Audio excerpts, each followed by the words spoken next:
King Kristina. King Kristina sounds weird, as she was a girl in the age of monarchs. Even Queen Elizabeth was called a queen, but it isn't so weird if you know the story. She was born in Sweden on December 18th, 1626. When she was born, her father, Gustav Adolf II, thought she was a boy and Sweden celebrated. Other people, however, realized she was a girl, and Gustav's older sister, Katarina, carried her to Gustav and showed him. He was just as happy and told Sweden they should celebrate as if she was a prince. He went to his advisors and declared her his heir as king. King, not queen. In Sweden, queen was the wife of the king. Her father said she should be educated as one would educate a prince. Because of that, she was better at horse riding and more accurate at shooting than all of her cousins, even the ones who were princes. Her horseback and shooting tutor was named Captain Axel Banner. She was taught politics by Axel Oxenstierna, the king's chancellor. She also had a sword tutor and a philosophy, math, and sciences tutor.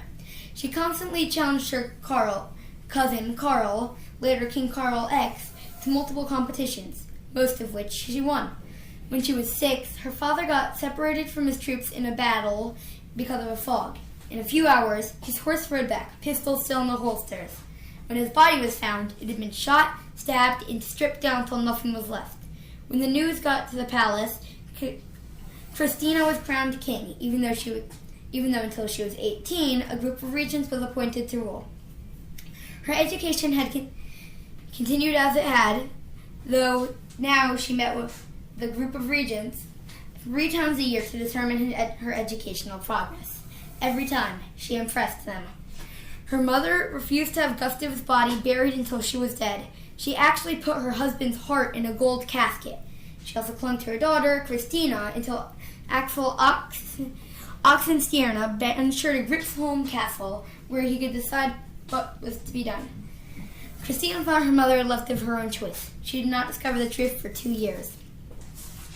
When she was 12, Kristina was invited by Axel Oxenstierna to open the Riksdag, the current Swedish Senate meeting. After that, it was discovered her mother was planning to flee to their enemy, the Danish king. Kristina invited her mother to come to her at Three Crowns Castle in an attempt to stop her from fleeing. Her mother came for a month and then went to Gripsholm Castle to fast and only eat cabbage. In reality, she went back to prepare to escape. She fled to the Danes, where, finding it not to her liking, went to her nephew, the Prince of Brandenburg. The prince tried to tax Sweden to pay for his aunt, but Kristina decided to do it herself. She then started to attend the regent meetings upon her own choice, not theirs. When Kristina turned 18, she officially took over as queen. Her first act was to name her cousin Karl as her successor. Her mother came back from Germany so she could have more influence. It didn't work out right. She ruled 4 years, but was never really satisfied. The main reason was that the Lutheran churches, the ones in Sweden, were dark and dank. She longed to be Catholic, but as the ruler of an all-Lutheran country, she couldn't change religion without a revolution. After her 4 years of rule, she abdicated the throne to her cousin, Karl. She left Sweden for Rome, where she got baptized to Catholicism. She then wandered Europe. After she left, the loyal Axel Oxenstierna lasted about 2 months before dying. She only came back to Sweden twice. The first time was to mourn her cousin Karl X's passing. The second time was to meet his son, King Karl XI, who was 8 years old. His regent sent her out and said not to come back until she was 18. She never came back. At the age of 66, she died, and she was interred in the Vatican, the only foreign ruler ever buried there. She was called the Minerva of the North because she was, if not the most, one of the most highly educated women of the time. Till the end, she believed women were just as good as men, and that was true. One fine example of that is her.